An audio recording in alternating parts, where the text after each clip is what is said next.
श्रुत परिचित अनुभूत भोग बंधन की कथा, पर से जुदा एकत्व की उपलब्धि केवल सुलभ नाम।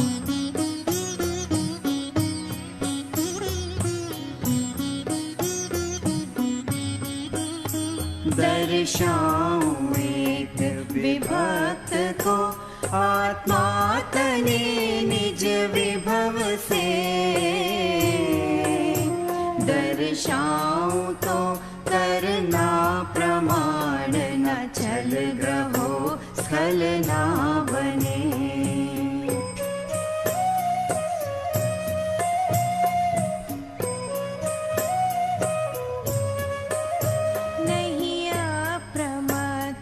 प्रमत्त नहीं जो एक ज्ञायक भाव है,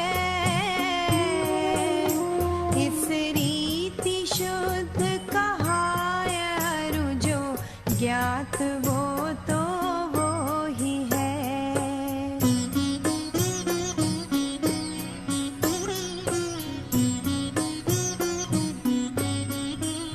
चारित्र दर्शन ज्ञान भी व्यवहार कहता ज्ञानी के, चारित्र नहीं दर्शन नहीं नहीं ज्ञान ज्ञायक शुद्ध है।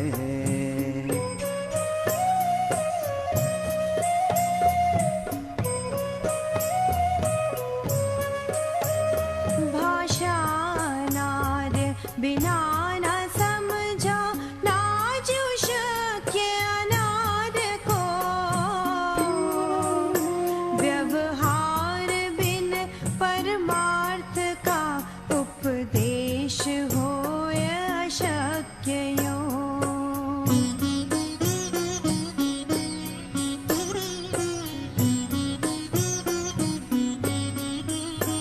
इस आत्म को श्रुत से नियत जो शुद्ध केवल जानते, ऋषिगण प्रकाशक लोक के श्रुत केवली उनको कहें।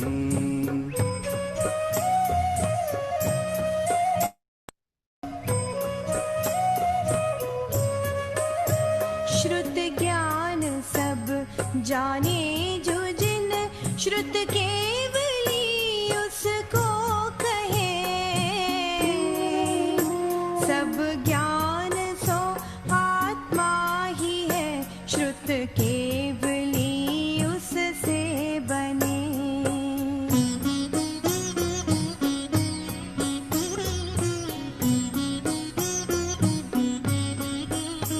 व्यवहार नय अभूतार्थ दर्शित शुद्ध नय भूतार्थ है, भूतार्थ आश्रित आत्मा सुदृष्टि निश्चय होय है।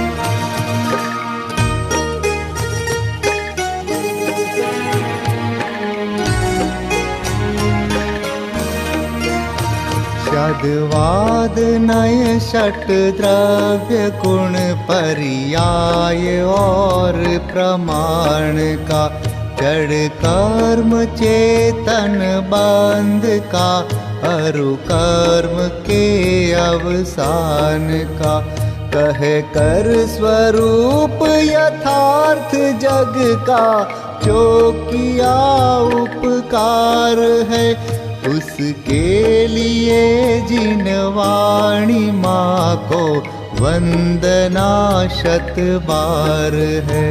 उसके लिए जिन वाणी माँ को वंदना शत बार है, वंदना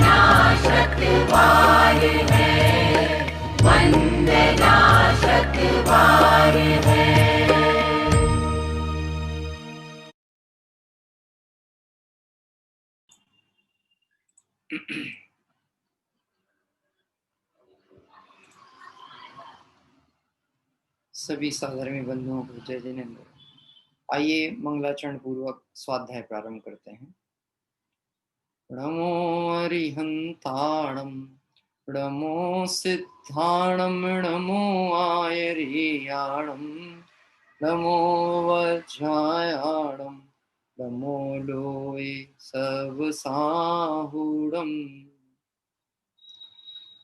उत्तम क्षमा मार्दव आर्जव भाव है, सत्य शौच संयम तप त्याग उपाव है। आकिंचन ब्रह्मचर्य धर्म 10 सार है, चहु गति दुख ते काढ़ मुक्ति करतार है। चहु गति दुख ते काढ़ मुक्ति करतार है।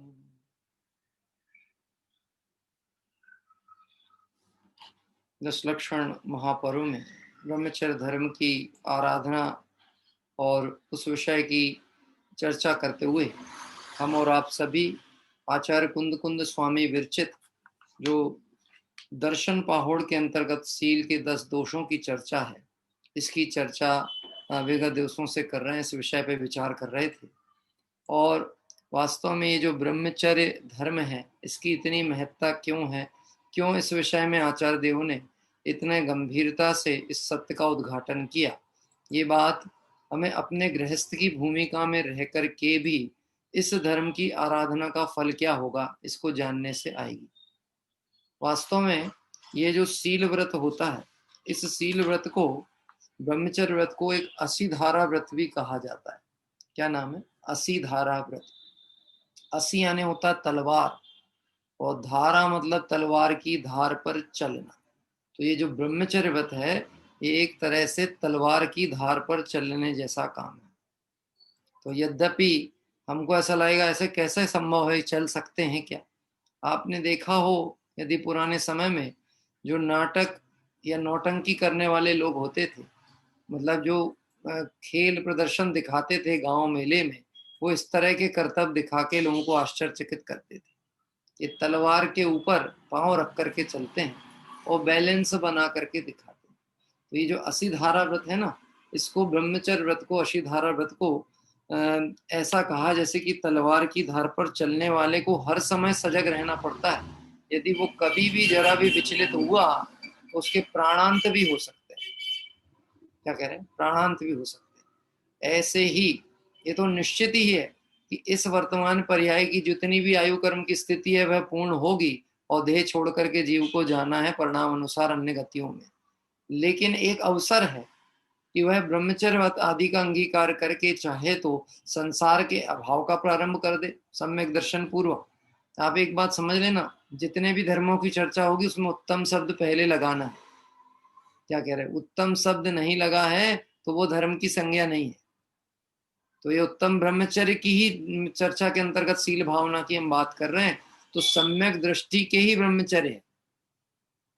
पर कैसे है? क्योंकि सम्यक दृष्टि तो नाम ही अविरत सम्यक थे, चौथा गुण स्थान है, अभी तो उसके कोई व्रत आदि देखने को मिलते नहीं है, फिर हम उसके ब्रह्मचर्य कैसे माने? तो उसमें निश्चय की तरफ से घटाना, श्रद्धान की अपेक्षा से उसने अपने आत्म स्वरूप में रमणता को ही निश्चय से मुक्ति मार्ग जाना। क्या कह रहे? आत्म स्वरूप की रमणता, आत्म स्वरूप की सावधानी, यही वास्तविक मार्ग है। ऐसा जानने वाले सम्यक दृष्टि जीव के श्रद्धान संबंधी ब्रह्मचर्य तो है ही, साथ ही साथ उसने गृहस्थ की भूमिका में भी कदाचित था तो एक देश ब्रह्मचर्य का तो पालन किया। कैसे किया? कि अन्य सभी के प्रति जो विषय परिणाम भागता था उसको सीमांकित कर लिया, उसको अन्य तरफ ना भागे, इसलिए उसे सीमांकित करके एक के पास में ले आया। और एक बात समझ लेना, कोई भी व्यक्ति अपनी सीमा में रहता है तो वह जगत में भी प्रसन्नता, प्रशंसा और आदर पाता है अगर अपनी सीमा में। जैसे बालक बोलते हैं तो अच्छा लगता है, लेकिन अपनी सीमा में बोले तो ठीक है।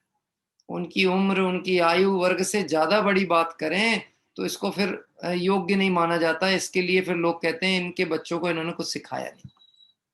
बात समझ, योग्यता अनुसार तो चलता है, योग्यता से हट करके नहीं चले। तो सम्यक दृष्टि के कैसा है कि सम्यक दृष्टि की अविरत सम्यक थे, पर श्रद्धान में क्या तय हो गया कि ब्रह्म स्वरूप आत्मा की रमणता, लीनता, यही ब्रह्मचर्य है। बाहर विषयों की तरफ भागने वाली जो परिणति थी, उपयोग था, उसको उसने अपने में सीमित किया और अभ्यास करता है। अभ्यास क्रम है, तो अभ्यास करेगा। ज्यो ज्यो अभ्यास बढ़ता है त्यों त्यों विकल्प जाल घटते हैं और स्वरूप सीमानता होती जाती है।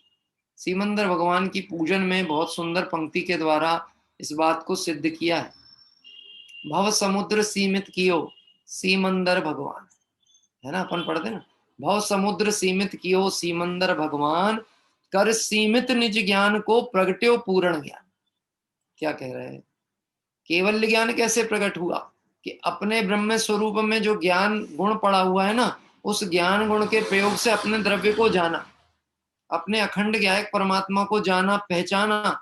तो उस ज्ञान द्रव्य के आलंबन लेने से जो ज्ञान था, अभी वह गुण रूप में था, लेकिन उस ज्ञान में क्या हुआ, कर्मों का आवरण हटा और ज्ञान परिपूर्ण इतना प्रकट हो गया कि केवल ज्ञान दशा हो गई। हाँ, मैं एक प्रश्न पूछूं आपसे, सर्वज्ञ किसे कहते हैं? सर्वज्ञ सरल है ना परिभाषा, तो पाठशालाओं में पढ़ी होगी, आपको भी पता होगी। सर्वज्ञ किसे कहते हैं? हाँ हाँ, कुछ बच्चों ने उठाया है हाथ, दिल्ली वाले बच्चों ने। संतोष जी बताएंगे? हाँ बताइए, आपका माइक अनम्यूट करिए। जो वितरागी और जो वितरागी और हितकारी वो सर्वज्ञ कहलाते हैं। नहीं, ये परिभाषा नहीं है। हितोपदेश नहीं, हितोपदेशी भी नहीं। देखिए, सर्वज्ञ शब्द जो है, ज्ञा धातु होती, ज्ञान के अर्थ प्रयोग। ज्ञा मतलब जानना, और जो सर्व को जाने सो सर्वज्ञ। सरल भाषा में शब्द के अनुसार अर्थ किया तो सर्व को जाने सो सर्वज्ञ।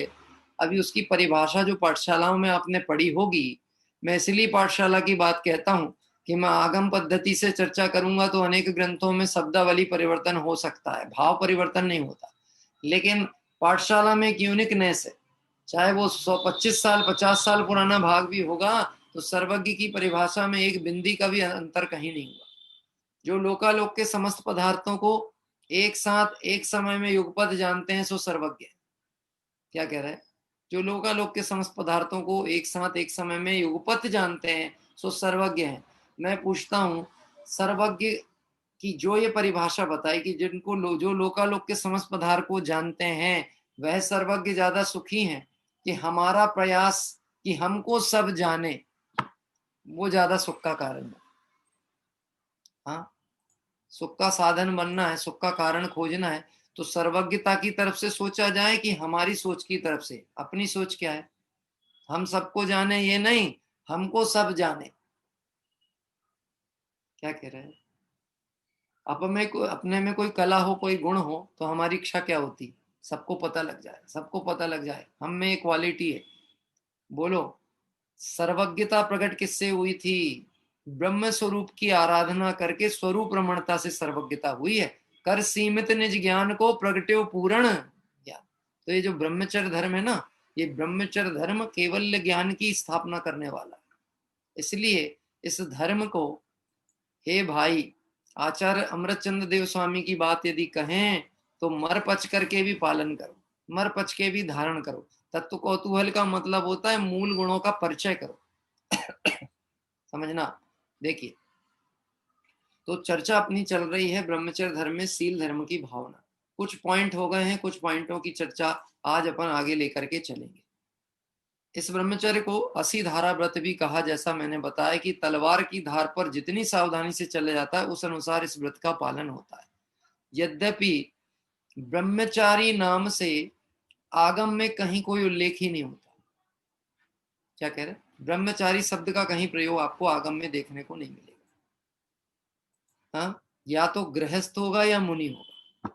देखा, गृहस्थ धर्म या मुनि धर्म। ब्रह्मचारी का कोई धर्म अलग से बताया नहीं। इससे एक बात समझना चाहिए कि गृहस्थ की भूमिका में ही जो जीव आत्म आराधना का भावनाएं भाते हैं, निर्गंत भावना भाते हैं, उनके एक देश ब्रह्मचर्य कहलाता है। और जब वह ग्रह त्यागी होकर के स्वरूप आराधना के बल में निर्गंत साधना करते हैं तो उनका पूर्ण ब्रह्मचर्य व्रत कहलाता है। बीच में कोई ब्रह्मचारी का अलग से पद नहीं है। हाँ, मैं आदरणीय डॉक्टर साहब छोटे दादा के प्रवचन भी आज मैं सुन रहा था, बीच में समय निकला तो सुनने में आया, ब्रह्मचर्य धर्म की चर्चा उनकी चल रही थी और सहज ही चल ही रहा था घर में प्रवचन, और मैंने कुछ देर बैठ करके सुना। एक उन्होंने बात कही थी, यद्यपि वो दृष्टांत तो मुझे पहले से जानकारी में था, पर वो आज सुना तो स्मरण में आया। हाँ, किसी व्यक्ति ने गुरुदेव श्री के पास जाकर के ब्रह्मचर्य व्रत मांगा। पुरानी बात उन्होंने बताई थी, वो मुझे कहीं मैंने सुन रखी थी कि किसी व्यक्ति ने ब्रह्मचर्य व्रत मांगा। किन से? गुरुदेव श्री से, कि मुझे ब्रह्मचर्य व्रत अंगीकार करना। उम्र हो चुकी थी 60 के आसपास उस व्यक्ति। तो गुरुदेव श्री ने कह दिया कि अभी नहीं, अभी तो तुम सामान्य स्वाध्याय आदि करो और अपना जीवन में आराधना करो, अभी नहीं है समय। क्या कह रहे? उसको बहुत आकुल था कि मना क्यों कर दी, अब तो हमारी उम्र भी हो गई 60 साल, अब तो कर ही देना था, अब हमने भावना भाई तो हमको देना चाहिए, इनकार कर दिया कि नहीं गुरुदेव श्री। तो डॉक्टर साहब बताते थे कि वो मेरे पास आए थे, वो व्यक्ति यानी उनके पास पहुंचे और उनसे बोला कि आप गुरुदेव श्री से कहो कि मुझे ब्रह्मचर्य व्रत दे दे। तो डॉक्टर साहब ने कहा कि जब गुरुदेव श्री ने किसी कारण से देख करके मना किया होगा तो अपन उसमें आग्रह क्या करें। और एक और बात, आपको ब्रह्मचर्य व्रत लेने से कौन रोक सकता है? देने का निषेध है ना, देने के लिए उन्होंने मना किया कि मैं नहीं दे रहा अभी, पर लेने से कौन रोक सकता? आप आराधना करो। क्या कह रहे हैं? जो मार्ग है जैन शासन का उसका आराधना करो, उसमें कहीं कोई निषेध नहीं है, कोई रोकने वाला नहीं है, कोई कुछ कहने वाला नहीं। आप अभ्यास करो तो क्या तकलीफ है? तो मालूम है क्या उन्होंने कहा कि फिर ऐसा मौका कब मिलेगा? आप अभी कह दोगे और यदि वो अभी करा देंगे ब्रह्मचर्य व्रत, फिर ये मौका चला जाएगा। तो बोले कौन सा मौका चला जाएगा? कि बोले वो जो पंच कल्याणक प्रतिष्ठा महोत्सव आने वाला है ना, उसमें तप कल्याणक के दिन ये सबके समक्ष ब्रह्मचर्य व्रत हो जाएगा तो अच्छा रहेगा ना। इसके समक्ष सब लोग देख लेंगे कि इन्होंने भगवान आदिनाथ भगवान की दीक्षा कल्याणक में ब्रह्मचर्य व्रत अंगीकार किया, तो फिर सब लोग हमको क्या कहेंगे? क्या कहेंगे? ब्रह्मचारी। जबकि अपन है कौन? ब्रह्मचारी। क्या कहलाएंगे? कहलाएंगे हैं ब्रह्मचारी, और लोग कहेंगे ब्रह्मचारी।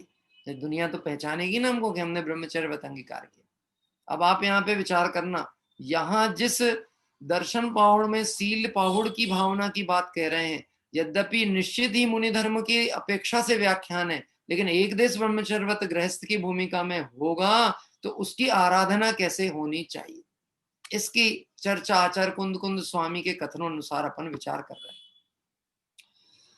देखिए, कुछ लोगों की प्रवृत्ति ऐसी होती, कुछ नहीं, अधिकांशतः संसारी जीवों की ऐसी प्रवृत्ति होती है कि जहां उन्हें अपनी बात का पोषण करना हो, अपने पक्ष का पोषण करना हो, तो आगम के उदाहरणों को भी दुरुपयोग करते हैं।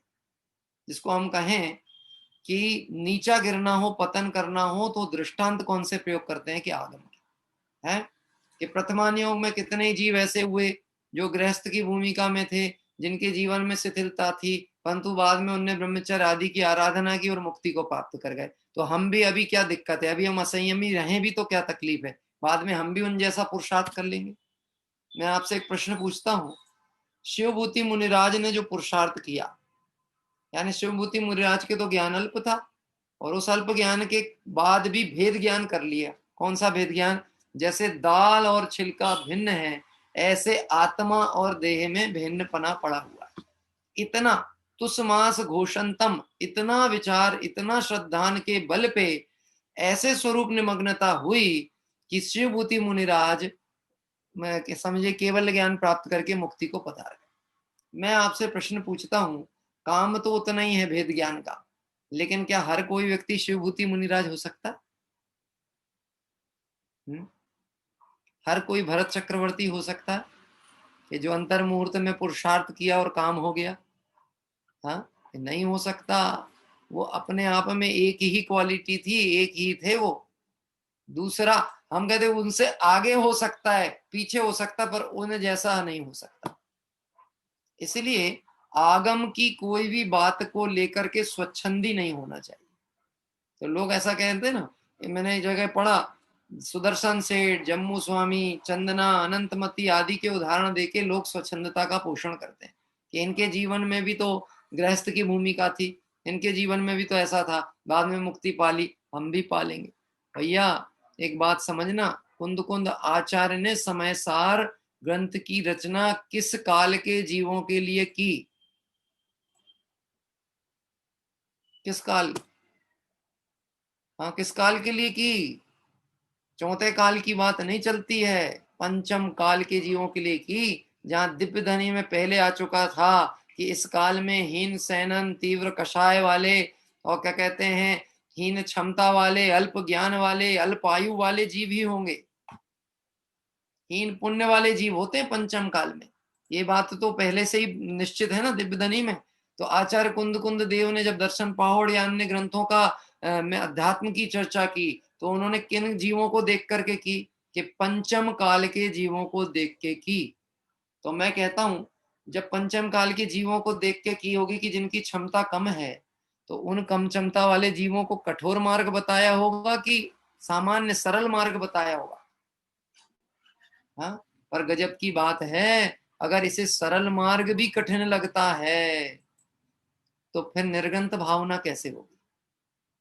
ये गृहस्थ की भूमिका से समझने की बात कह रहे हैं, क्योंकि आप इसमें जिन पॉइंटों पे हमने चर्चा की है, ये तो मुनिराजों के देखने के प्रसंग ही नहीं बनते। कौन से? स्त्री का संसर्ग, सुनना फिर से पॉइंट एक एक। स्त्री का संसर्ग मुनिराज के होगा? होता है कहीं? है? अरे संघ में भी यदि आरिका आदि हो, माताएं हो, तो आप पढ़ के देखो, मूलाचार आदि ग्रंथों में ऐसा आता है स्वरूप कि जो संघ की गणनीय आरिका है, बड़ी माता जी हैं, आरिका हैं, उनके अधीनस्थ होती हैं समस्त आरिकाएं, और वो बहुत बुजुर्ग, गंभीर, धैर्यवान होती हैं गणनी। किसी आरिका को, मतलब जो नव दीक्षित हैं, कम उम्र की हैं, युवावस्था वाली हैं, ऐसी आरिका माता को यदि कोई चर्चा, प्रश्न या कोई प्राश्चित आदि आचार्य से भी ग्रहण करना हो, तो प्रक्रिया कैसी है मालूम है? क्या प्रक्रिया है? कि वह आचार्य के सन्मुख नहीं जाती, पहले 7 हाथ दूर से भी आगे और दूरी बना करके तो बहन खड़ी होंगी, मतलब गणनी माता खड़ी होंगी, और उनके पीछे उनकी ओट में ना चेहरा दिखे, ना उनका कहना चाहिए छाया भी ना दिखे, ऐसी स्थिति में फिर वह अपना प्रश्न करती। या तो वो गणिनी से प्रश्न करेंगी, और गणनी माता भी बहुत मर्यादा के साथ में आचार्य श्री तक बात करेंगी, डायरेक्ट बात नहीं होती। तो स्त्री संसर्ग कैसे हो सकता है? क्या कह रहे हैं? और वैसे भी अपन ने तो पहले दिन ही चर्चा करते में बात की थी, सील के 18,000 प्रकार के दोष मुनिराज पालन करते हैं, जिसमें चेतन अचेतन रूप सर्व प्रकार के, मनुष्य पर्याय की, तिरंज पर्याय की, देव पर्याय की जो भी स्त्रियां हैं, चेतन हो या अचेतन हो, उनसे वह मर्यादा का पालन करते हैं। तो स्त्री संसर्ग तो मुनिराज की हो गई ना। तो फिर बचा कहाँ? कि वो बचेगा तो गृहस्थ की भूमिका से अभ्यास करने की दृष्टिकोण से यहां से बात चालू करते हैं। देखना, स्वादिष्ट आहार, इस पे भी ध्यान लें कि दिगंबर मुनिराज तो कैसा आहार लेते हैं? रस नीरस जैसा मिल जाए। क्या कह रहे हैं? रस नीरस, यद्यपि उन्हें कोई रसों के प्रति राग है, आकर्षण है, ऐसा नहीं, जैसा मिले उदय प्रमाण वैसा। लेकिन जो भोजन उनकी तपश्चर्या और मर्यादा, उनके पद मर्यादा विरुद्ध है, उसको वो नहीं अंगीकार करते। क्या इसीलिए तो कर पात्री होते हैं, इसलिए कोई बंधन ही नहीं होता। हाँ? आप अनुभव करके देखो, अपने घर में, अपने परिवारजनों में भी कई बार ऐसा होता है, कहीं बातचीत पे उपयोग लगा हो, उन्होंने पूछा घर से, बहन ने पूछा, माँ ने पूछा, एक रोटी और दें, अपना ध्यान नहीं था और अपना पेट भर चुका था। अब होता क्या है कि उन्होंने एक रोटी और परस दी, हाँ, और थाली में झूठा छोड़ने की अपनी आदत है नहीं, तो खत्म तो करना पड़ेगा ना। अब उसको पूर्ण करोगे कि झूठा फेंक नहीं सकते, और झूठा किसी को दे नहीं सकते, अपना रखा हुआ किसी को खिला नहीं सकते, नहीं तो अभक्ष की श्रेणी में चला गया। हाँ, तो पूरा किया उसको, तो वो पूरा करते में मन में आकुलता भी चलेगी, प्रमाद भी होगा, और शरीर की दृष्टि से वो गलत भी हो जाएगा।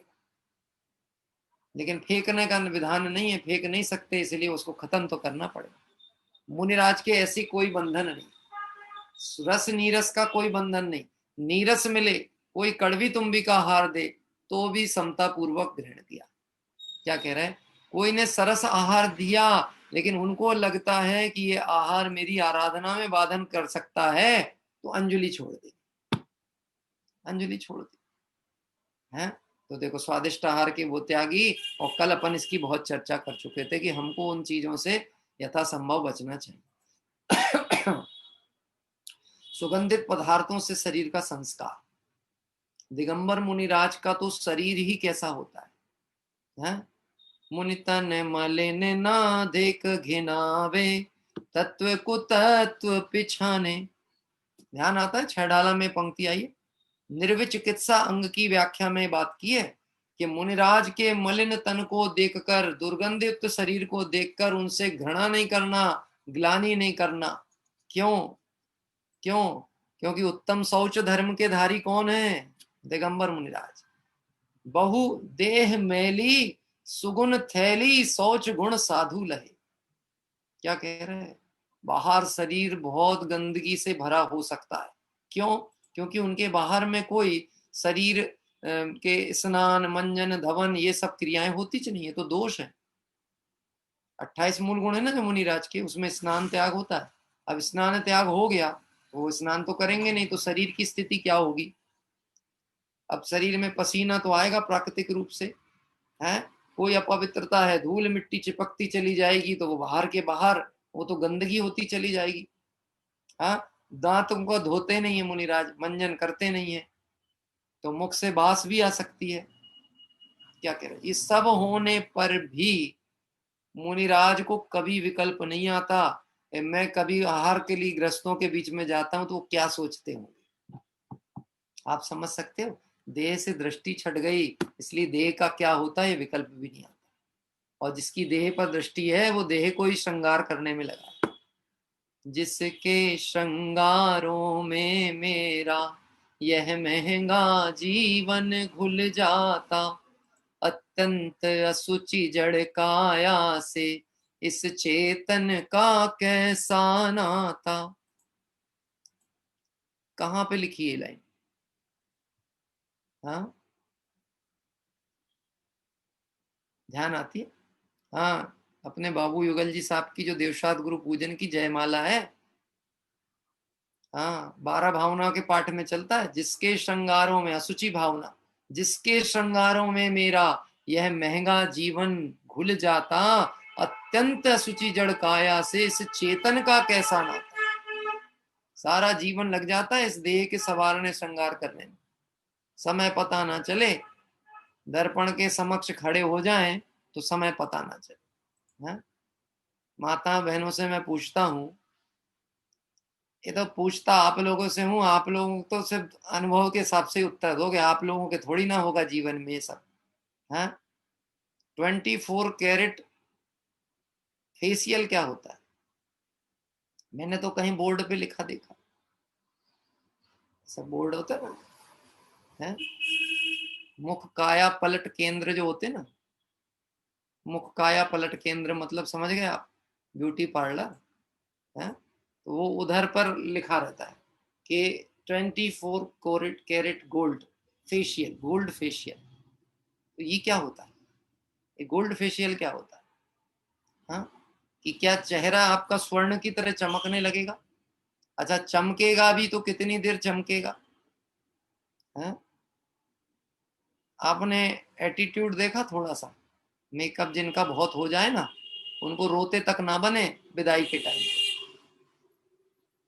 मैंने एक बार न्यूज़पेपर में पढ़ा था, एक बार न्यूज़पेपर में पढ़ा कि श्रृंगारित दुल्हन की 7 दिन की रोने की कोचिंग क्लास, 7 दिन का कोर्स है रोने का। किसका? दुल्हन के लिए, कि जब उसकी विदा होगी तो उसको रोना कैसे है जिससे उसका मेकअप खराब ना।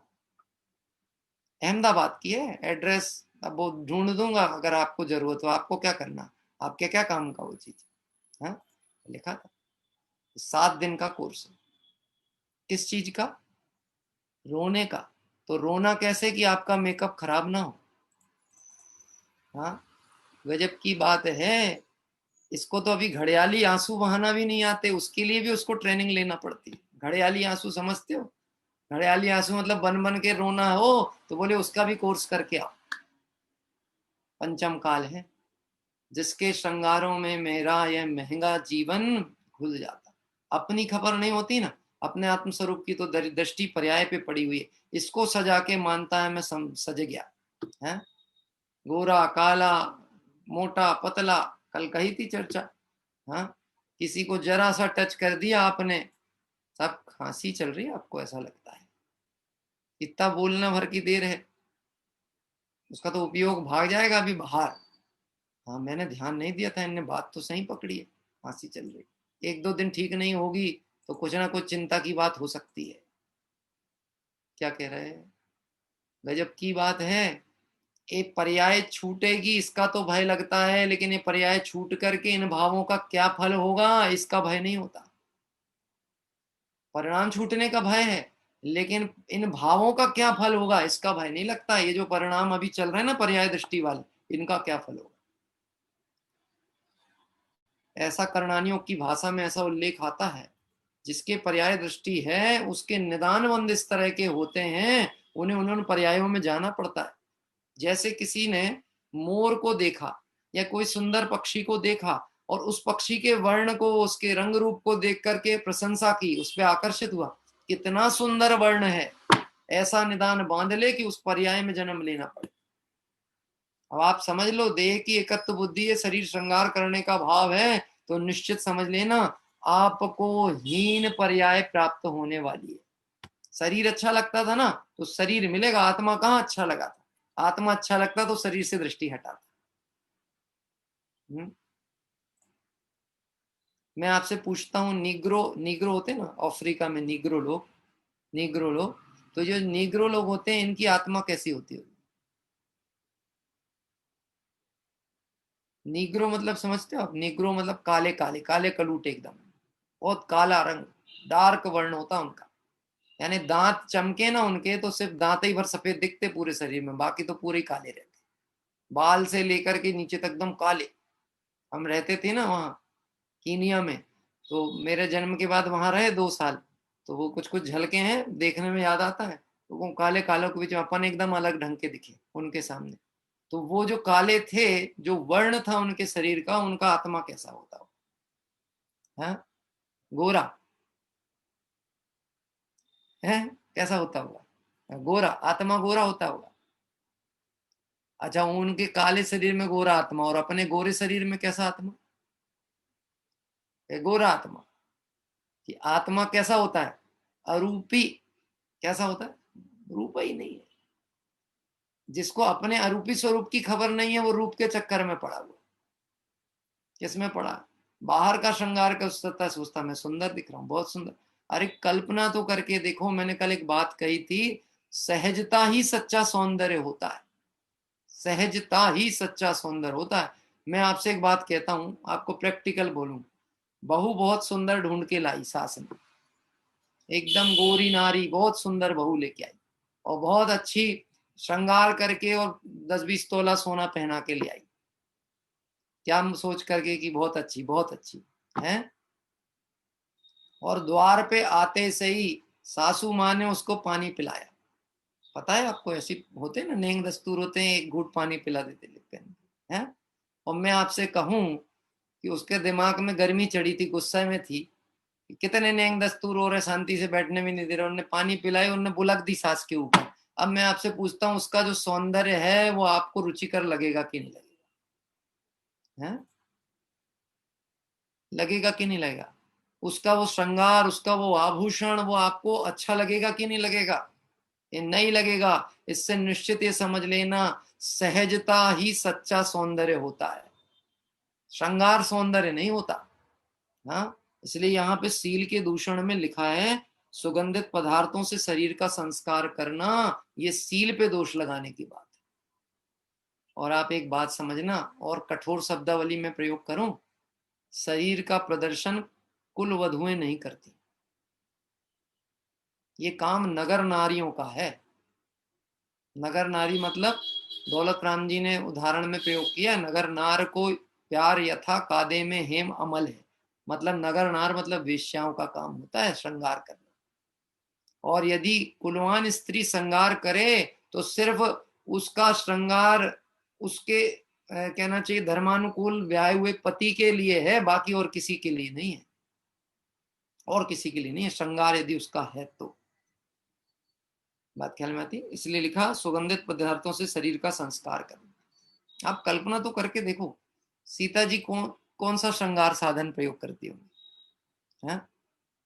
चंदना है, सती है, मनोरमा है, ये सब सतियां हुई ना, तो ये कौन सा श्रृंगार साधन प्रयोग करती होंगी। और मैं आपसे पूछता हूँ, उनके सौंदर्य की बात आए तो कितना वर्णन किया आचार्यों ने भी, इतनी सुंदर इतनी सुंदर, तो श्रृंगार कौन सा प्रयोग करती हो, कि सहजता ही सच्चा सौंदर्य होता है। उनके नाम कर्म की ऐसी प्रकृतियां होती थी। आपको पता है नाम कर्म की 93 प्रकृति में एक प्रकृति होती है सुभग नाम कर्म। क्या नाम है? शुभग नाम कर्म। शुभग नाम कर्म का मतलब ये होता है कि दूसरे को वह सुंदर लगे। कई बार ऐसा भी देखा होगा आपने, किसी का रंग बहुत फेयर ना हो लेकिन फेस कट बहुत अच्छा होता है। फेस कट मतलब फीचर्स बड़े अच्छे होते तो सामने वाला आकर्षित हो जाता, बहुत अच्छे दिखते, बहुत अच्छे दिखते। अभी कोई दूसरा का है, वो तो रंग तो उनका सांवला है, अरे तुम वो सब छोड़ो, कितने बढ़िया हैं। आप समझ पा रहे मेरी बात, क्या कहना चाह रहा हूँ? ये नाम कर्म पे डिपेंड है, पाउडर लगाने से कुछ नहीं होने वाला।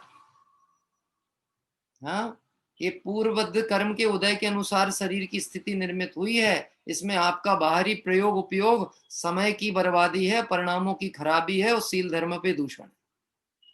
देखिए, कोमल सैया व आसन आदि पर सोना या बैठना, ये भी शील धर्म में दूषण में कहा गया। यद्यपि मैंने आपसे कहा ना, ये हर पॉइंट जब रोज उठाते हैं तो मुझे नई चीजें ध्यान में आती हैं। और वह बात कहना इसलिए भी आवश्यक होती है कि हम नहीं तो आगे बढ़ जाएं और उस पर विचार नहीं करें तो कब होगा यह अवसर, कब विचार करेंगे। देखो, कोई निजी स्वाध्याय करे, चिंतन करे, मनन करे, विषय का शोधन करे तो निश्चित ही उसके ज्ञान में आएगी, ऐसा भी नहीं कहते। और आपके ज्ञान में होगी भी बहुत सी बातें, लेकिन आप तो ये समझ लेना, जैसे झपकी आ जाए तो कोई हमको हिला दे, बस हम इतने ही काम कर रहे हैं आपके साथ।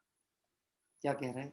जागना तो अपने आप को स्वयं पड़ता है, पर नींद की झपकी आ गई तो किसी हितैषी ने आपको हिला दिया, भैया सो नहीं है। जागृति होना चाहिए कि नहीं होना चाहिए? हाँ, होना चाहिए ना। ये डॉक्टर को ऑपरेशन के समय झपकी आ जाए तो क्या होगा? वैसे उसका कुछ जाने वाला नहीं है, उसने पहले ही लिखवा लिया था कि अगर ऑपरेशन के टेबल पे कुछ होता है तो मेरी जिम्मेदारी नहीं है। हाँ, लिखवा चुका है, वो सेफ है बिल्कुल। लेकिन आप सोचो आपकी जिंदगी कितने खतरे में अगर उसको झपकी आ गई गलत टाइम पे। हाँ, कि कहीं का कनेक्शन उसने कहीं जोड़ दिया तो गड़बड़ हो जाएगी। ऐसे ही ये धर्म किया है तो धर्म का कनेक्शन कहाँ से जोड़ना, कि मुझे सुखी होना, ये लक्ष्य लेकर के चलना, तो ब्रह्म स्वरूप की आराधना इस तरह से होगी। और नहीं तो मंदिरों में भी श्रृंगार करके बैठने का भाव आए, ये मंदिर में भी कोमल आसन सैया खोजने की कोशिश करेगा। मुझे हमारे परंपरागत मंदिरों में जो पहले व्यवस्थाएं देखते थे वो याद आती है। नाम तो लेना अच्छा नहीं है, लेकिन आप लोगों ने बहुत देखा होगा पुराने समय में मंदिरों में गादियां बिछती थी। गादियां, ऐसे गादियां लगती थी और बीच में जो प्रवचन देने वाले हैं ना, कहना चाहिए कथाकार हैं, प्रथमान योग की कथा सुनाते थे, चारों तरफ गादी लगती थी। लोग घर से कुल्ला करके भी नहीं आते थे, तो कुल्ले के लिए भी पानी बाहर रखा रहता था मंदिर के, वहां पे एक घड़ा रखा रहता था, गिलास, तो वहीं पानी पिया और मंदिर में जाके गादी पे बैठ गए। अब कथाकार ने कहानी सुनाना चालू की प्रथमान योग। क्या कह रहे हैं? वो कहानी चालू हुई और इनको नींद का झोंका आया। ये मैं आंखों देखी घटना बता रहा हूं, परंतु मैं नाम नहीं लेना चाहता। क्या कह रहा है? आंखों देखी, सो रहे लोग बैठ के। आखिरी में जब उसने बोलो जिनवाणी माता की जय, तो हो गया काम, हो गई, कहानी खत्म हो गई। हाँ, चलो चलो घर चलो। ये तो तत्व विचार करने के लिए अध्यात्म का उद्भव नहीं होता ना, तो कहीं पर गादी पे बैठ करके हमको भी लग रहा होता कि धर्म हो रहा है। दर्शन पौड़ में आचार्य कुंद कुंद स्वामी ने इसको सील पे दूषण बताया। कोमल सैया पे बैठना, उठना, बैठना, उसका प्रयोग करना, ये सील पे दूषण है, क्योंकि स्पर्शन इंद्री की आसक्ति का विषय बनता है। काय का बनता है? स्पर्शन इंद्री। अरे देखो, आपके शरीर में जरा सी फांस चुभ जाए ना कभी, तो आपका मन नहीं लगेगा कहीं पर, जब तक वो निकल ना जाए। फांस तनकसी तन में साले, चाहे लंगोटी की दुख भाले। जरा सी फांस लगे तो शल्य बनी रहती है। आप जैसी व्यवस्थाओं के बीच में बैठोगे वैसे परिणाम होंगे आपके। हाँ, मैं इस पे बहुत चर्चा नहीं करना चाहता। आपको मेरे देखूंगा, सुमत प्रकाश जी ने एक सील धर्म निर्देशिका करके एक निकाला था पॉम्पलेट, उसमें बहुत सारे पॉइंट थे। मेरे पास उपलब्ध होगा तो मैं आपको ग्रुप में डाल दूंगा, आप उसमें से पढ़िए, बहुत सारे पॉइंट हैं उसमें। अलंकार आदि से शरीर का श्रृंगार, एक तो आ रहा था, पहला आया था शरीर का सुगंधित पदार्थों से श्रृंगार नहीं करना, दूसरा है आभूषण आदि से शरीर का श्रृंगार नहीं करना। कि क्यों नहीं करना? उसमें विकल्प की चंचलता बहुत होती है। हाँ, जैसे मैं आपसे एक बात कहूं, आप महिलाएं नाक में लौंग पहनती हैं, कान के बाले पहनती हैं, ठीक है। अब थोड़ी देर को मान लो आपके कान के बाले में, दोनों कान के बाले में एक एक हीरा लगा हुआ है। सोने के कान का बाला है और हीरा लगा, और हीरे की कीमत जो है वो 2 लाख रुपए एक की है, 2 लाख इसकी, तो 4 लाख का है। क्या कह रहे हैं?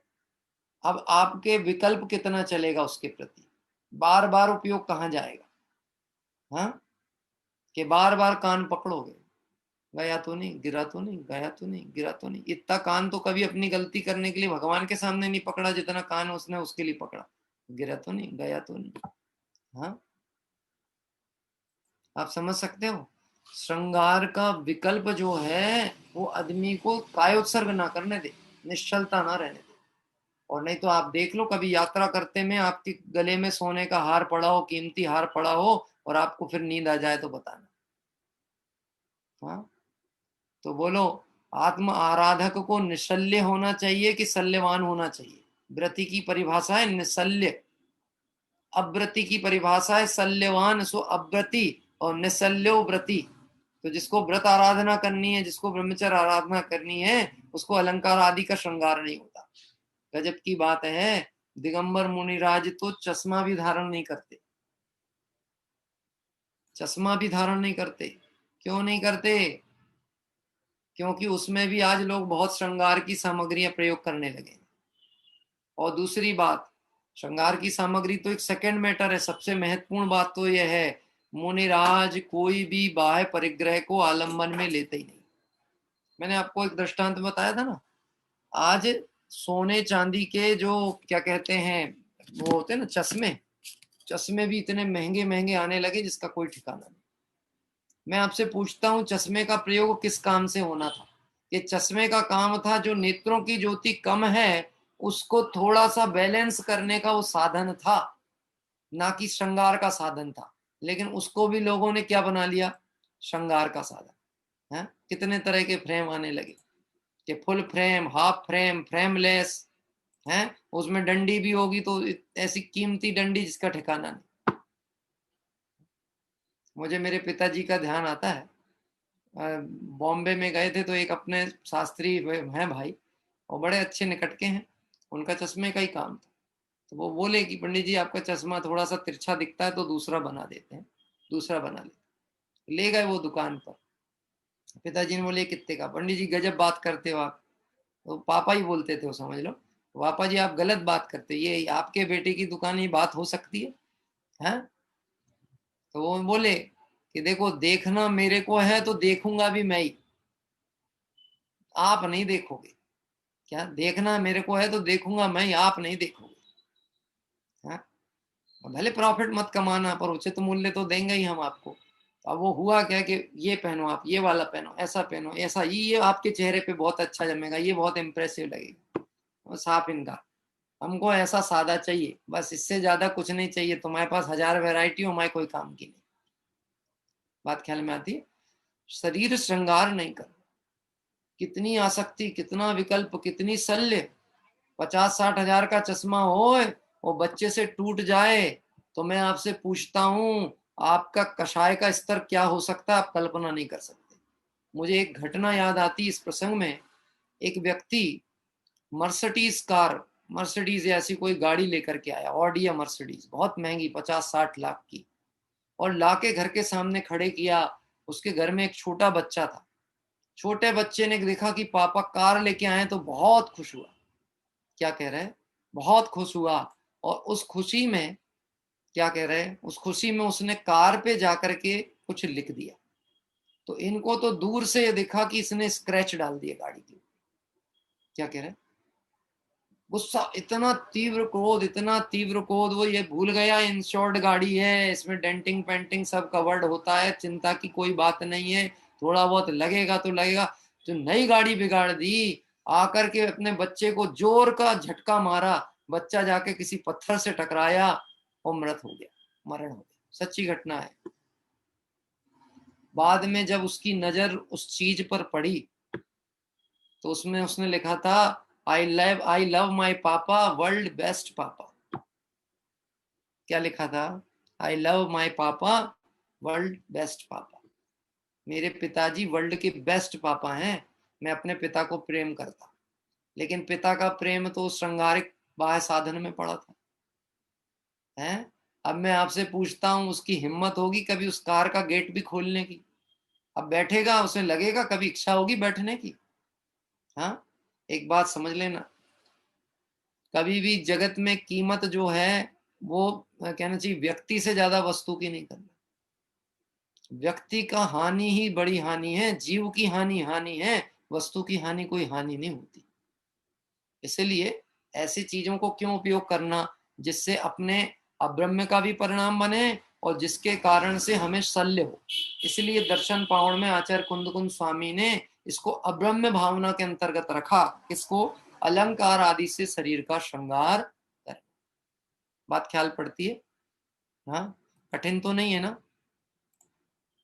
कठिन तो नहीं है ना? हाँ, सरल इसलिए है क्योंकि हमारा उपयोग लगता है और हमारे आचार्य अमृतचंद स्वामी से प्रेम है। जिसको जिससे प्रेम होता उसकी बात उसको कठिन नहीं लगती।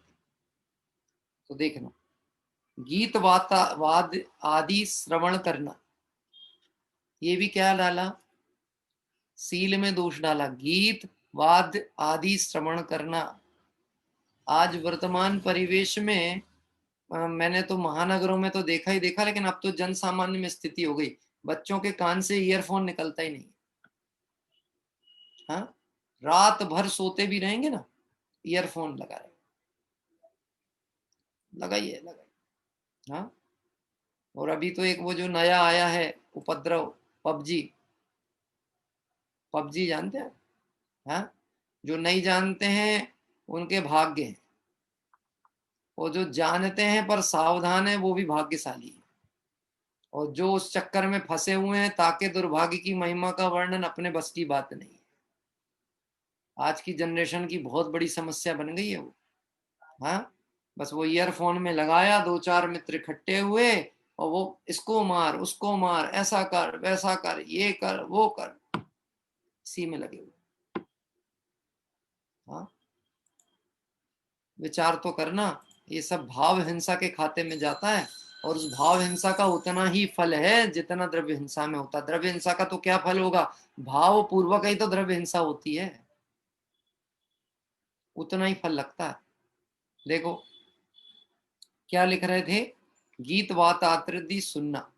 इस विषय में मैं अधिक क्या कहूं, मेरे पिताजी तो इस विषय में बहुत कठोर थे। जैसे युगल जी साहब भी थे ना, ऐसे उनके बहुत इस विषय में वक्तव्य बड़े कठोर होते थे। हाँ, वो तो ऐसा बोलते थे, फिल्मी गानों की धुन पर भजन गाना ऐसा है कि जैसे कि क्या कहते हैं, दूध को शराब की बोतल में रख के पीना। दूध को शराब की बोतल में रख के पीना। लोगों को पता नहीं रस कहां से कहां चला जाए, वो वहां भाग जाए, दो चार शब्द विन्यास यहाँ वहां परिवर्तन किए, शब्दावली परिवर्तन की, भजन बन गया। भजन तो बन गया तेरा कदाचित, पर तेरी राग की धारा तो अभी भी वहीं पड़ी हुई है ना, रस तो वहीं पड़ा है, तो फल तो परिणामों का लगेगा ना। किसका लगेगा? हाँ, परिणामों का फल लगेगा। तो ये दुश्शील के अंतर्गत रखा गया गीत आदि का श्रवण करना। अब श्रवण का मतलब सिर्फ श्रवण नहीं, क्योंकि जिस समय ये बात हुई होगी उस समय संसाधन साधन ही ऐसे थे कि उस समय नाटक गीत आदि मंचों पे प्रस्तुत होते थे। कोई ना रिकॉर्डिंग की व्यवस्था थी ना कुछ है। उसके बाद आगे आगे चलते हुए जब रेडियो टेप रिकॉर्डर ये सब आए होंगे तो सुनने की व्यवस्था थी, देखने की नहीं थी। देखने की व्यवस्था तो बाद में आई। क्या कह रहे हैं? बाद में आई है। इसलिए सील के दूषण में जो व्याख्या चर्चा आई उसमें सुनने को ही निषिद्ध कर दिया। क्योंकि आप एक बात निश्चित समझ लेना कि जो बात सुनी जाएगी और उसके अंदर धुन चलेगी तो परिणाम भी वैसे ही होंगे। मैं दृष्टांत कहना भी गलत समझूंगा, आप सब समझदार हो, इसलिए मैं कुछ ना तो कोई गीत बता सकता हूं ना कहने की हिम्मत करूंगा। हाँ, लेकिन आप विचार करके देखना कि कितनी फूहड़ता, अश्लीलता, अभद्रता इनमें भरी होती है, जिनके विचार मात्र करने से ही संस्कृति और नैतिकता नष्ट हो जाती है। इसलिए इसको सील के दूषण में रखा, गीत वादित्रादि श्रवण करना। अगला है 7वां पॉइंट, अधिक धन ग्रहण करना। काय में लिखा है? अब्रह्म की भावना में सील के दोष में लिखा अधिक धन ग्रहण करना। कौन कहते हैं? मैं एक प्रतियोगिता कर दूं? हाँ? किसने किससे कहा? ये वाक्य किसने किससे कहा? अधिक धन ग्रहण करना। बोलो, किसने किससे कहा? प्रथमानियोग की प्रतीकताएं होती ना 10 लक्षण भर में। किसने किससे कहा? तो हम बोलते हैं राम ने सीता से कहा। अब मैं ये प्रश्न पूछता हूं, अधिक धन ग्रहण करना किसने किससे कहा? बोलो, कौन उत्तर देगा?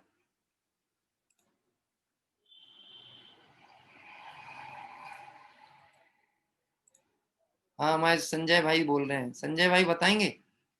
मंगलम होटल। संजय भैया, आवाज आ रही है? हाँ, किसने किससे कहा? अनम्यूट करो माइक आपका। अच्छा, मौन है आपका। कोई बात नहीं। हाँ, वो बोल रहे हैं आप ही बता दो, हम नहीं बता रहे। हाँ? बोलो, कोई उत्तर देगा? किसने किससे कहा? एक मिनट हुआ है किसी का।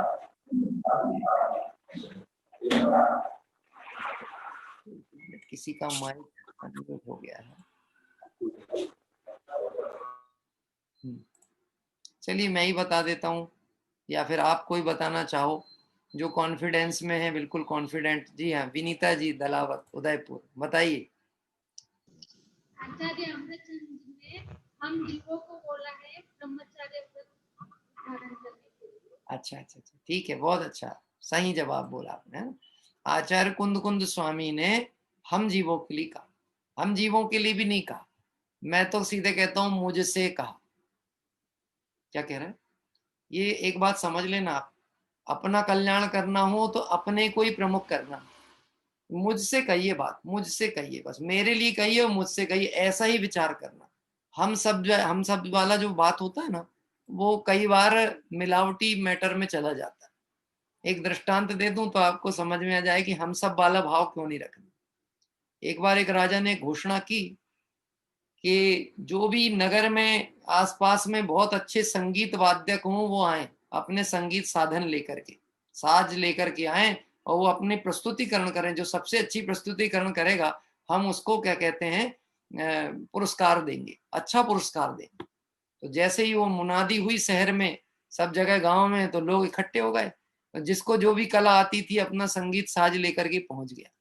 तो क्रम क्रम से सब प्रस्तुत कर रहे थे। तो एक व्यक्ति ने सोचा कि चलो अपन भी पहुंच ही जाएं, कहीं गलती से नंबर लगा ही गया तो करेंगे। तो फिर सोचा मुझे आता तो कुछ है नहीं बजाते, तो करूंगा क्या। हाँ, तो ऐसे ही रास्ते चलते एक वृक्ष की लकड़ी पड़ी मिली, तो लकड़ी उठा ली और एक और लकड़ी का एक टुकड़ा मिल गया तो ले लिया। पहुंच गया राजा के दरबार में। सब संगीत करें, लोग अपने अपने साज श्रृंगार लेके आए, और वो है तो अपनी 2 लकड़ियां लेके पहुंच गया है। अब नंबर आया उसका, तो राजा ने पूछा कि ये कौन सा बाजा है? तो बोले इसका नाम बताओ सबसे पहले, उसके बाद हम इसका संगीत सुनेंगे। तो बोले इसका नाम है सांवला बाजा। क्या नाम है? सांवला बाजा। तो चलो अच्छा ठीक है, सांवला बाजा बजाओ। तो बोले ये सांवला बाजा ऐसा है कि जी अकेले बजता ही नहीं, जब सब बजाते हैं तभी बजता है। कहते तो सब बजाएंगे तभी बजेगा, वो अकेले में बजता ही नहीं है। हाँ, मतलब जब खूब ध्वनि होगी तो हम भी थोड़ी सी ठोक पीट कर लेंगे, हो गया कहानी खत्म, किसको समझ में आई हमने क्या बजाया। अब आप समझना, आचार्य कुंद कुंद देव ने ये बात किससे कही कि सांवला बाजा से काम नहीं होगा, मुझसे कही। किससे कही? मुझसे, मेरे लिए है बात। ये बात सिर्फ मेरे लिए है। इतना धैर्य और उपयोग से आचार्य भगवंतों की वाणी सुनेगा तो निश्चित ही परिणाम बदलेगा। तो देखो कहते हैं अधिक धन ग्रहण नहीं करना, ये ब्रह्म पे दोष है, ये सील पे दोष है। क्योंकि तेरा ज्ञायक स्वरूपी आत्मा अपने में परिपूर्ण है, उसको कोई परद्रव्य के परमाणु मात्र की जरूरत नहीं है। यदि कमजोरी वश पर्याय की दृष्टि के कारण से गृहस्थ की भूमिका से कुछ आवश्यकता अनुसार लगता है और वह कदाचित उसमें भी कमजोरी जान के उसमें उपयोग करता है, तो कभी ना कभी छोड़ने के अनुसार परिणाम बनेगा। लेकिन यदि उसी में सुख बुद्धि और आनंद मान के रखा है तो फिर कभी भाव ही नहीं आएगा कि ये जो धन है ना, बहुधन बुरा हूं भला कहिए। बहुधन बुरा ही है, भला हुआ वाली लाइन को तो हटाए दो उसमें से, बहुधन बुरा हूं, बस इतना ही समझो आप। बहुधन बुरा है, बहुत बुरा। क्यों बुरा है? तत्वार सूत्र का सूत्र याद कर लो। बहुत आरंभ और बहुत परिग्रह से स्वर्ग गति की प्राप्ति होती है। वाक्य सुधारें। क्या कह रहे हैं? वाक्य सुधारें। बोले पंडित जी थोड़े से कुछ साहित्यिक 10 लक्षण में एकाध कार्यक्रम तो कराना था, साहित्यिक सांस्कृतिक कुछ भी नहीं कराया आपने। तो कोई बात नहीं, अभी तो चल ही रहे ना 10 लक्षण, अपने कहाँ खत्म हुआ, अभी कर लेते हैं। वाक्य सुधारो आप कि बहुत आरंभ बहुत परिग्रह से स्वर्ग गति की प्राप्ति होती है। सही है? सही है तो ऐसा बोल दो, और गलत है तो ऐसा कर देना। तो अब मैं आपसे पूछता हूं कि गलत है कि सही है? कि ये बात गलत है कि स्वर्ग गति की प्राप्ति होती है, कि बहुत आरंभ से और बहुत परिग्रह से नरक गति की प्राप्ति होती है। अब सही है कि अब सही है? दिखाओ आप सब सही है तो बोलो ऐसा है, ऐसा सही है। नहीं, हाँ प्रमोद जी ने ऐसा दिखाया, ऐसा लंबा वाला सही है, बिल्कुल सही है। तो ये अक्षरार्थ है कि भावार्थ है? ये अक्षरार्थ है कि भावार्थ है? देखो जिसने दोपहर की स्वाध्याय कक्षा में सुना होगा उसको समझ में आएगी बात। कि अक्षरार्थ है कि भावार्थ है? कि नरक गति की प्राप्ति होती बहुत आरंभ बहुत परिग्रह से, इसमें से क्या लेना, अक्षरार्थ लेना कि भावार्थ लेना? ये भावार्थ का मतलब ये है, ये बात सच है, ये कोई जिनवाणी में कथन लिखा हुआ ऐसी बात नहीं है, ये वस्तु स्वरूप है। हाँ, तो आचार्य कुंद कुंद स्वामी ने जिसे ब्रह्म स्वरूप की आराधना करना हो उसे बहुत धन ग्रहण करना नहीं चाहिए। पुण्योदय से मिल जाए तो भी उसमें सुख नहीं है, ऐसा जानकर अनासक्त भाव से भोगता है ज्ञानी। भरत चक्रवर्ती 6 खंड के अधिपति थे। हैं? बोलो 6 खंड के थे कि अखंड स्वभाव के अधिपति थे? हाँ? 6 खंडों को तुमने जीता ये कहने में आया। हाँ, किंतु जगत की विजय में उनने खुद को हारा पाया। भोर हुई समकित की अंतर मोहरैन की भागी, घर में ही वैरागी भरत जी, घर में ही वैरागी। हाँ, घर में ही वैरागी। तो क्या वैराग्य? कि भैया ये धन आदि का जो विकल्प है ना, जिसमें मर मर करके भी, मर पच करके भी इसका संग्रह करना चाहता है, इसका सिर्फ परिणाम भोगना पड़ेगा, ये कोई काम आने वाला नहीं है। इसलिए ब्रह्म स्वरूप की आराधना करो, ऐसा आचार्य कुंद कुंद स्वामी की आज्ञा है। 7 पॉइंट हुए हैं, 3 पॉइंट कल विचार करेंगे, है ना? तो समय पे भी कार्यक्रम भी हो जाएगा अपना, और जितना भी अपने को मिला अपन इसकी जितनी जुगाली करें, विचार करें, तो उसमें से रस और पकेगा। आइए अभी अपन चलते हैं भक्ति के क्रम में, और भक्ति के बाद में एक दो बच्चों के वीडियो भी देखेंगे अपन। माता पिता लोगों के मैसेज भी मुझे आए कि हमारे बच्चे का भी दिखाना, हमारे बच्चे का दिखाना। तो वो आपका बच्चा होगा ऐसा ही नहीं, वो हमारा भी बच्चा है, तो हम उसका भी दिखाएंगे, आप निश्चिंत रहना। लेकिन आप बैठना देखने के लिए। किसको देखने बैठना? ये आपके बच्चे को तो आपने देखा ही है? और रोज ही देख रहे हो। अब हमारे को ये देखना है कि बच्चे को ही नहीं देखना है, कि बच्चे को दिखाने के पहले जो अपना स्वरूप दिखाया जाता है उसको भी देखना।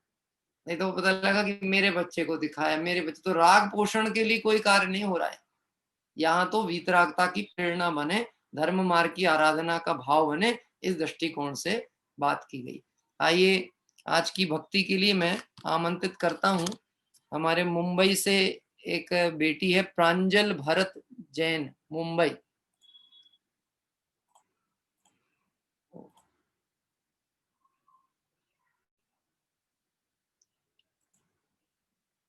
हाँ, एक मिनट, थोड़ा सा नेटवर्क गया था। भरत भाई आपके ही नंबर में है कि अलग बैठी बेटी यहीं पर है? माइक अनम्यूट करिए। एंड्रेस किया है। हाँ, नहीं भरत भाई हाँ। आपके साथ ही है बेटी के अलग नंबर से? अलग से बैठी है। प्रांजल भरत जैन है, अलग से बैठी है। अच्छा, मैं देखता हूँ। एंड्रेस का ना, उसमें का ना हो। हाँ हाँ हाँ, दिख गए दिख गए। ठीक है बेटा, अनम्यूट कर दो। अनम्यूट कर। हाँ भरत भाई आपका माइक म्यूट करिए। हाँ करिए बेटा, चालू करिए। माइक कौन से? हाँ। मैं प्रारंभ करती हूँ। जय जिनेंद्र। भूल के अपना गए, जाने कितनों के गए, तुझको जाना पड़ा। भूल के अपना गए, जाने कितनों के गए, तुझको जाना पड़ा। इस जहां में कई घर बनाए तूने, रिश्तेदारी सभी से निभाई तूने। जिनके थे तुम पिता, फिर उन्हीं को पिता खुद बनाना पड़ा। भूल के अपना गए, जाने कितनों के गए, तुझको जाना पड़ा।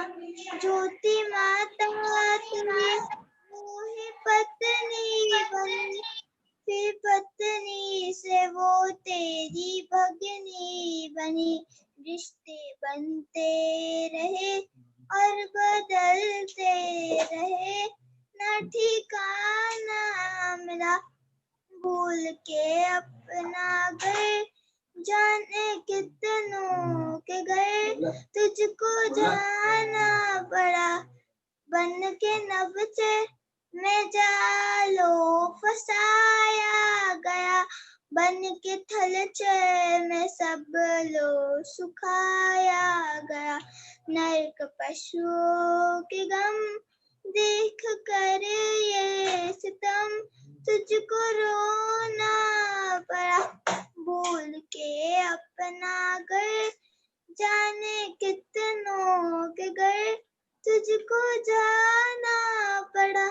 इस जहां की तो बदुए अनेकों वही, मुक्ति रानी न अब तक मेरे मन बसी। जिसने इसको वरा, इस जहां की दरा, फिर न आना पड़ा। भूल के अपना गए, जाने कितनों के गए, तुझको जाना पड़ा। जय जिनेंद्र। जय जिनेंद्र।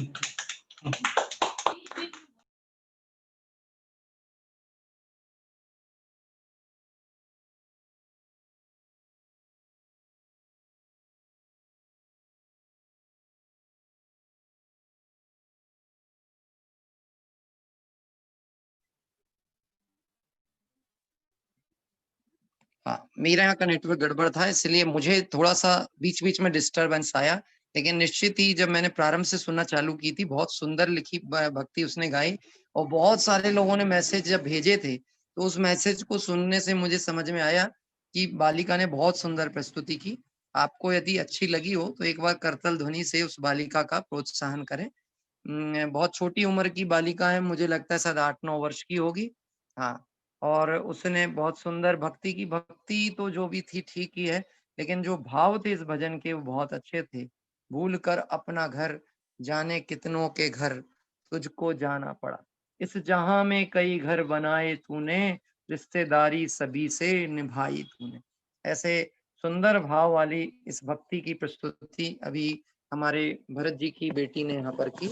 आइए हम सभी भाव प्रतिक्रमण की ओर चलते हैं, और जैसे ही नेटवर्क आएगा तो हम आगे की जो बच्चों के वीडियो हैं, यदि वो संभव हुआ तो वह आपको दिखाएंगे, और नहीं तो उसके उपरांत कल की तीर्थ यात्रा के संबंध में जानकारी आपको प्रेषित करेंगे।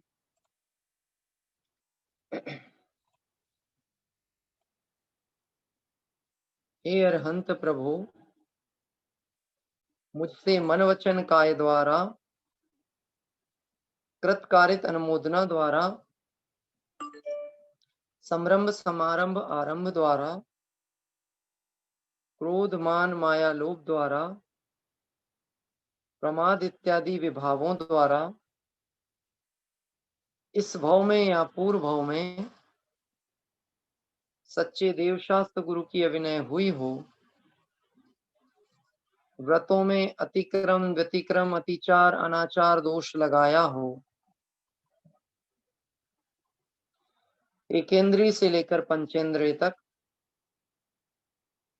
किसी भी जीव की हिंसा हुई हो, विराधना हुई हो, दिन या रात में लगाए सर्व दोषों का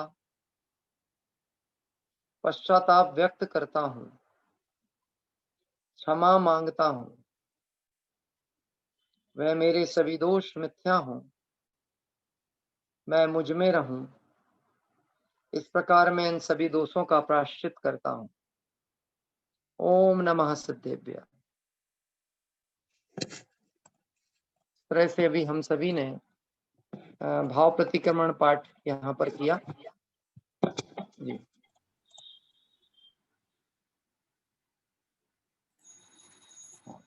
अभी भाव प्रतिक्रमण पाठ हमारा यहाँ पर हुआ, और वो बालिका जो है प्रांजल, उसने बहुत सुंदर भक्ति की थी। क्योंकि उस समय नेटवर्क मेरा लास्ट में चला गया था, मैं मोबाइल से बोल रहा था। मुझे किसी भाई नरेश जी का मैसेज भी आया, पंडित जी स्पॉटलाइट पे तो आए, तो वो आने की व्यवस्था मेरे पास में नहीं थी, परंतु मैं आप सबको देख रहा था और अपना ये भाव प्रतिक्रमण का पाठ हुआ। आइए हम सभी आगे की ओर बढ़ते हैं। जिनवाणी स्तुति का पाठ करने के पहले एक दो बच्चों की छोटी सी जो क्लिपिंग वीडियो है उसका हम आनंद लेते हैं।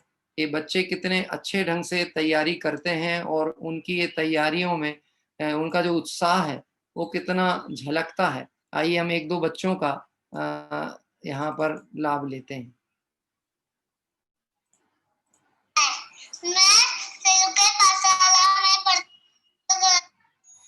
जी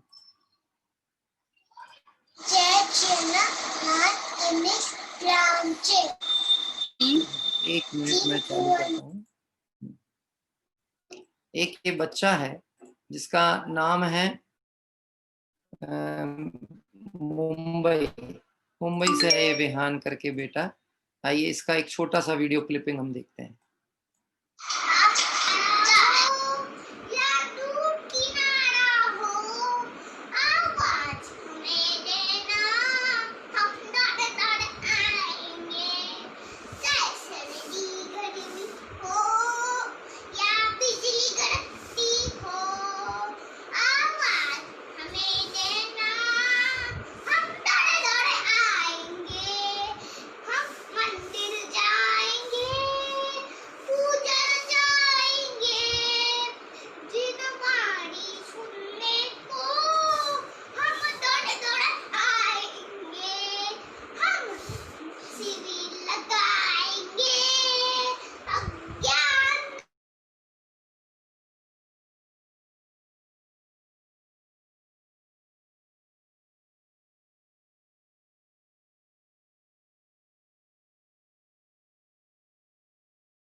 अभी हमने एक छोटे बालक का वीडियो देखा।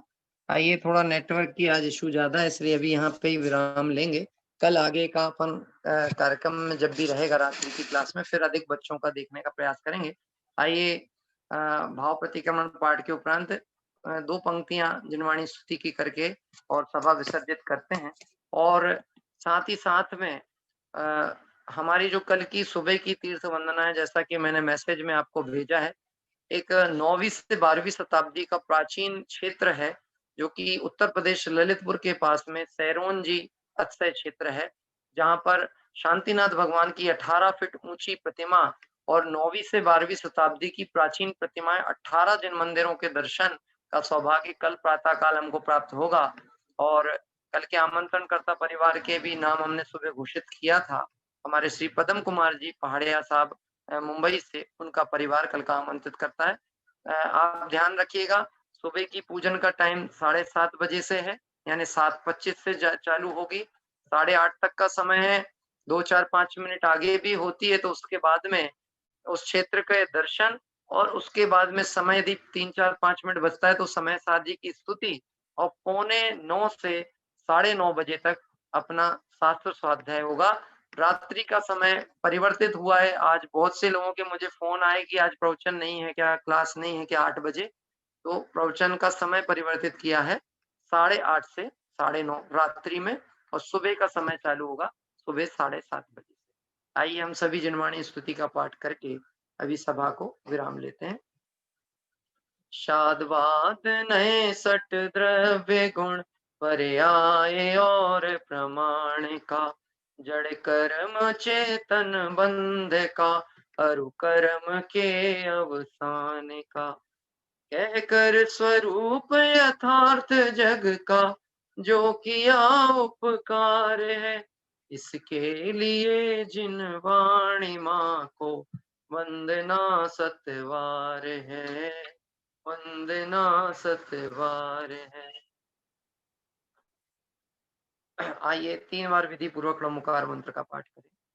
नमो अरिहंताणम, नमो सिद्धाणम, नमो आयरियाणम, नमो वज्रायाणम, नमो लोहे सब साहूणम, नमो अरिहंताणम, नमो सिद्धाणम, नमो आयरियाणम, नमो वज्रायाणम, नमो लोहे सब साहूणम, नमो अरिहंताणम, नमो सिद्धाणम, नमो आयरियाणम, नमो वज्रायाणम, नमो लोहे सब साहूणम। जय बोले द्वादशांग में जिनवाणी माता की जय हो। देव शास्त्र गुरु भगवान की जय हो। अनंत अनंत सिद्ध परमेष्टि भगवंतों की जय। इस तरह से अभी हम सभी ने जिनवाणी स्तुति का पाठ किया, और जिनवाणी स्तुति के पाठ के साथ साथ आप और हम सभी कल प्रातः काल तो जुड़ेंगे। आज किसी भाई बहन ने एक प्रश्न जरूर पूछा था, यदि आवाज पहुंचती है मेरी क्लियर? जी रमेश जी साहब, आवाज आती है? हाँ, एक छोटा प्रश्न किसी बहन ने पूछा था, 2 बहनों ने भेजा था, उसका मैं उत्तर देना चाहता हूँ। उन्होंने प्रश्न पूछा था कि जो मंदिर हैं, क्षेत्र हैं, सिद्ध क्षेत्र, अक्षय क्षेत्र आदि हैं, अभी वर्तमान में वहां पर हम जब भी जाते हैं तो बाग बगीचे वगैरह भी देखने को मिलते हैं। तो क्या ऐसे क्षेत्रों पर या अपने घरों पर भी बाग बगीचे बनाना योग्य है कि नहीं है? तो निश्चित ही इसका उत्तर यही है कि ये बाग बगीचे आदि, हाँ, निश्चित ही इस बात को समझना है कि बाग बगीचे आदि बनाना आगम पद्धति के अनुसार तो बिल्कुल भी अनुकूल नहीं है, क्योंकि ये जो जिन मंदिर आदि बनते हैं, ये जो परिसर होता है, ये है तो एक तरह से समूह शरण का परिसर, और समूह शरण में जो भी रचनाएं होती हैं वह सारी रचनाएं देवकृत होती हैं, अचित तो होती हैं, उसमें किसी जीव राशि का घात करने का तो कहीं से कहीं तक भाव होता ही नहीं है। और स्वयं तीर्थंकर प्रभु का ऐसा अतिशय होता है कि उनके अतिशय से सब जीवों के कष्ट मिटते हैं, कष्ट तो किसी को होता ही नहीं। इसीलिए यदि ये मंदिर आदि समूह शरण परिसर हैं, समूह शरण के प्रतीक हैं, तो निश्चित ही ऐसे स्थानों पर इन पौधों का, सजावट का, डेकोरेशन आदि का प्रयोग नहीं किया जाना चाहिए। दूसरी बात, घर की अपेक्षा से बात की है तो जो चीजें हिंसा पोषक हो, हिंसा कारक हो, रत्नकर्ण शावकाचार्य में लिखा है, उस कार्य से भी गृहस्थ को बुद्धि पूर्वक बचना चाहिए। क्या कह रहे हैं, बहुत जितना यथासंभव शक्य हो बचना चाहिए, क्योंकि हम जो अभी भाव प्रतिक्रमण बोलते हैं ना, एकेंद्रीय से लेकर पंचेंद्रीय तक, तो ये वनस्पति का एकेंद्रीय में ही आता है। तो हमारे प्रमाद से यदि उनका भी घात हुआ है तो हम भाव प्रतिक्रमण में उस परिणाम की आलोचना करते हैं। तो जिस चीज की निंदा आलोचना की जाए उस कार्य को कैसे किया जाएगा। इसलिए कदाचित कोई पूर्व में भूलवश ऐसा कार्य हुआ हो तो आगे सुधारने का भाव रखना, वो कोई नवीन प्रयोग नहीं करना चाहिए। इसलिए ये विधान मंदिर में तो पूर्णता ही निषेध है, और गृहस्थ की भूमिका में भी मैं बिल्कुल भी नहीं कहूंगा कि सजावट आदि के विकल्प से ऐसे वनस्पति आदि को उगाना और फिर उसमें कटिंग करना, फिर उसमें हिंसा हो, दोष लगे, ऐसे कार्यों से निश्चित ही हमको बचना चाहिए। इतना संक्षिप्त समाधान अभी इस प्रश्न का मैंने प्रस्तुत किया। कल प्रातः हम सभी 7:30 बजे 7:25 पे तीर्थ वंदना के लिए पुनः जुड़ेंगे। तब तक सभी साधर्मी इस अध्यात्म तत्व की आराधना करते हुए अपने जीवन को सफल करें, सार्थक करें, और इस पर्याय में जो कार्य अवश्य करना है, सम्यक दर्शन की प्राप्ति करके आत्मदर्शन करते हुए मुक्ति श्री का लाभ प्राप्त करें। इसी भावना से विराम लेते हैं। सभी साधर्मियों को जय जय।